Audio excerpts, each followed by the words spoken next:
Good morning. Tara, basa na tayo ng ating libro, guys. Magandang balita, Biblia ang ating binabasa. Nandito na tayo sa book ng Josue, chapter 20.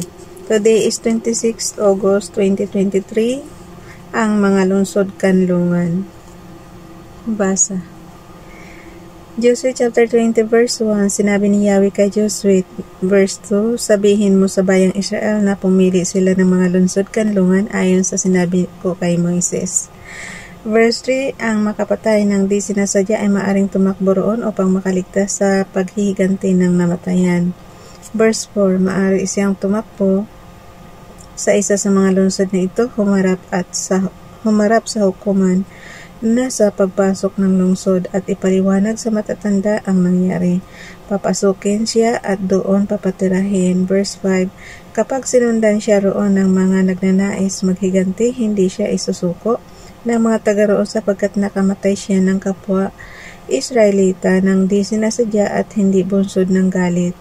Verse 6, mananatili siya roon hanggang sa litisin sa harap ng mga taong bayan at hanggang hindi mamatay ang pinakapunong pari na nanungkulan ng panahong iyon. Kung mangyari ito, maaari na siyang umuwi sa kanyang sariling bayan kung saan siya nakapatay.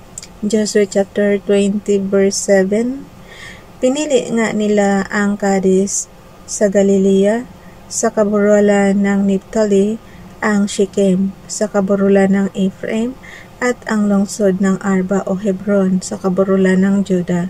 Verse 8, sa ibayo naman ng Jordan sa kaburulang nasa silangan ng Jericho, pinili nila ang Bezer sa lupain ni Ruben, ang Ramoth sa Gailid sa lupain ni Gad, at ang Golan sa Bashan sa lupain ni Manases.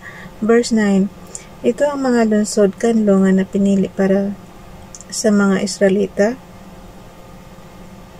at para sa sinumang dayuhang naninirahang kasama nila.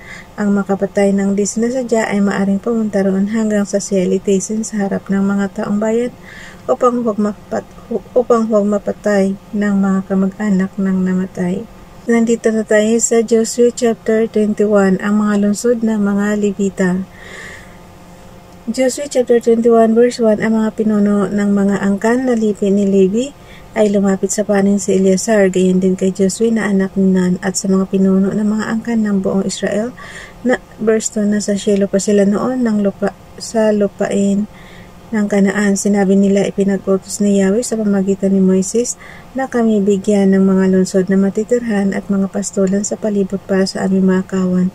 Verse 3, dahil dito ang mga anak ni Levi ay binigyan nga ng mga Israelita ng mga lungsod at pastulan mula sa kanilang bahagi ayon sa utos ni Yahweh. Verse 4, unang tumanggap ng mga lungsod ang mga sambahayan sa angkan ni Kohat, 13 lungsod mula sa mga lipi ni Judah, Simeon at Benjamin ang ibinigay sa mga angkan ng mga pari sa lahi ni Aaron.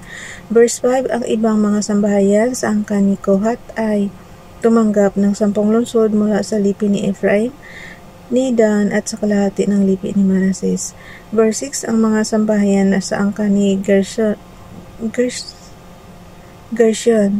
ay binigyan ng 13 lungsod mula sa mga lipi ni Issachar, ni Asher, ni Naphtali, at sa kalahati ng lipi ni Manases na nasa Bashan. Verse 7, ang mga sambahayan sa angkan ni Merari ay tumanggap ng 12 lungsod mula sa mga lipi ni Reuben, Gad at Zebulun. Verse 8, sa pamamagitan ng palabunutan ayon sa iniutos ni Yahweh sa pamamagitan ni Moises, binigyan ng mga Israelita ang mga anak ni Levi ng mga lungsod at mga pastulan. Verse 9, ito ang mga pangalan ng mga lungsod na galing sa mga lipi ni Simeon at ni Judah na ibinigay sa verse 10, mga anak ni Aaron mula sa angkan ni Kohat na anak ni Levi. Sila ang unang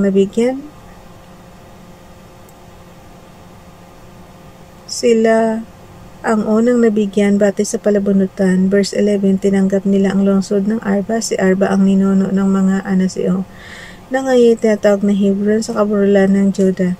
Kasama nito ang mga pastulan sa palibot. Verse 12, ngunit ang mga bukirin ng bayan at ng mga nayon ay ibinigay na kay Caleb na anak ni Jephunneh bilang kanyang bahagi sa lupain.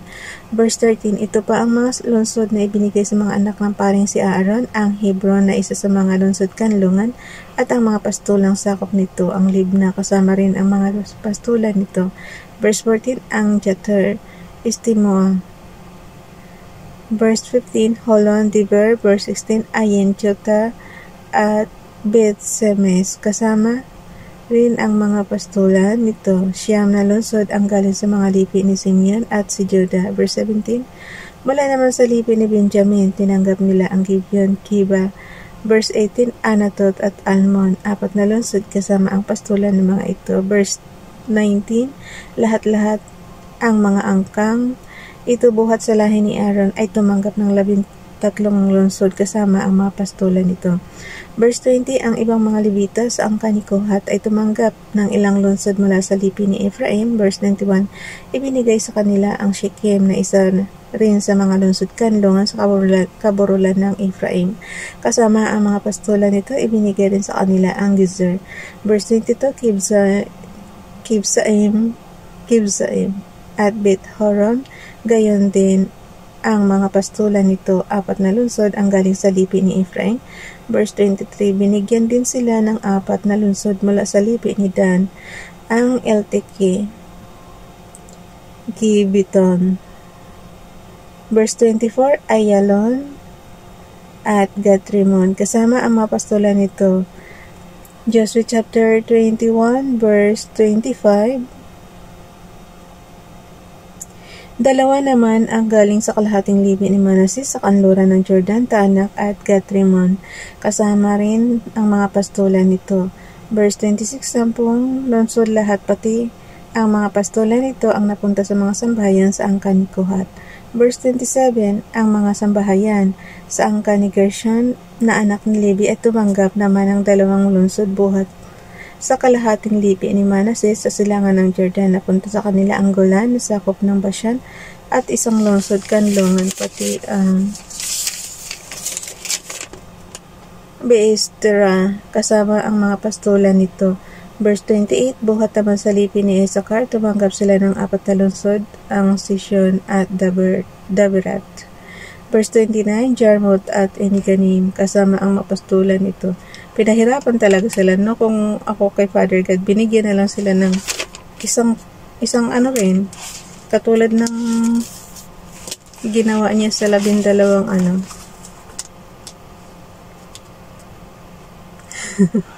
Nag-suggest na ano na nga ito, history na nga ito. Wala, habang binabasa ko kasi guys, para bang pinahirapan lang nila sarili nila, bawat lugar ng angkan binigyan yung lahi ni Levita. Kung ako nga kako, dapat pantay-pantay na, binigyan na rin ang mga Levita nung maghatian na ng lupa. Hindi yung bawat angkan, meron sila doon, bawat angkan, edi hiwa-hiwalay. Okay, verse 28. Buhat naman sa lipi ni Issachar, tumanggap sila. Suggestion ko lang yun, pero tapos na to eh. Verse 28. Buhat naman sa lipi ni Issachar, tumanggap sila ng 4 na lungsod. Habang binabasa ako kasi ito guys, ako ang nahihirapan mag-imagine ba na ganito, binigyan sila sa ganitong lugar, binigyan sila sa ganitong lugar. Parang ang hirap-hirap noon. Okay, verse 28. Buhat naman sa lipi ni Issachar, tumanggap sila ng 4 na lungsod, ang Sishon at Daberat. Verse 29, Jarmuth at Enganim, kasama ang mapastulan nito. Verse 30, 4 ding lungsod, tumatagaktak na pawis ko. Verse 30, 4 ding lungsod ang tinanggap nila sa lipi ni Asher. Kaya maingay yung electric fan guys, sobrang init dito. Yan nga, tumatagaktak na pawis ko. 4 ding lungsod ang tinanggap nila sa lipi. Verse 30 guys, Joshua chapter 21, verse 30.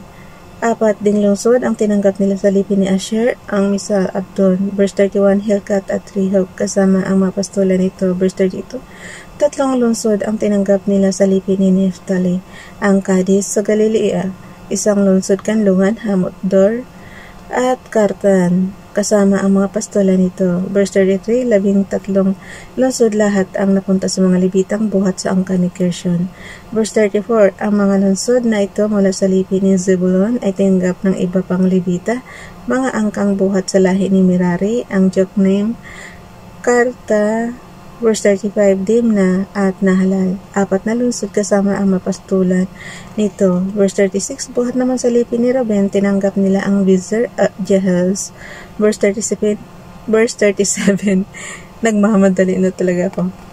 Kedemot at Mifaat, 4 na lungsod kasama ang mga pastulan nito. Verse 38, at buhat sa lipi ni Gad, tinanggap nila ang Ramot sa Gilead, isa pa rin sa mga lungsod kanlungan Mahanaim. Verse 39, Hesbon at Jazer, 4 na lungsod kasama ang kanilang mga pastulan. Verse 40, 12 lungsod kasama ang kanilang mga pastulan ang tinanggap ng mga sambayan sa angkan ni Merari. Verse 41, 48 lungsod lahat kasama ang kanilang mga pastulan ang binawa sa lupain ng 11 lipi ni Israel at ibinigay sa mga Levita. Verse 42, may kanya-kanyang pastulan ang bawat lungsod na ito. Ang pagsakop ng Israel sa buong lupain. Verse 43, ibinigay nga ni Yahweh sa bayang Israel ang lahat ng lupain ipinangako niya sa kanilang mga ninuno, kaya't nang masakop na nila ang buong lupain, doon na sila nanirahan. Verse 44, binigyan sila ni Yahweh ng kapayapaan sa buong lupain ayon sa pinangako niya sa kanilang mga ninuno. Hindi sila natalo kailanman ng kanilang mga kaaway sapagkat pinagtatagumpay sila ni Yahweh laban sa lahat ng kaaway. Verse 45, tinupad ni Yahweh ang lahat ng ipinangako niya sa sambayan ng Israel. So, bukas na itong chapter 22 guys. Bye everyone. God bless.